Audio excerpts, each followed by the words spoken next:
आजको ब्रेकफास्ट कोदो र फापरको गिलो रोटी बनाउनलाई एकदमै सजिलो हुन्छ, खानालाई हेल्दी भइहाल्यो, मिठो पनि एकदम धेरै मिठो हुन्छ।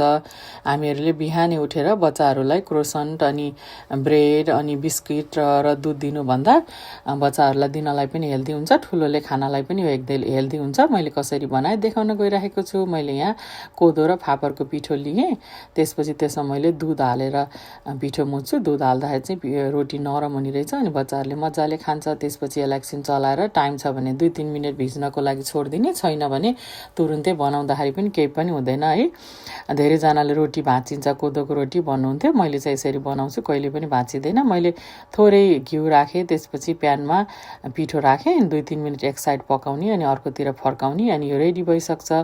10 मिनट पनि लाग्दैन यो रोटी बनाउनलाई। अनि अब बच्चाहरूले केहीसँग खान्छ त्यसैसँग दिने। मैले चाहिँ एभोकाडो अन्डा राखेर दिन्छु। यसमा पिनट बटर लाएर खाना पनि मिल्छ, हनीसँग खान्छन् भने हनीसँग खाना पनि हुन्छ। हामीले 10 मिनट टाइम दियो भने बच्चाहरूको लागि अनि आफ्नो लागि यस्तो हेल्दी ब्रेकफास्ट बनाउन सकिन्छ।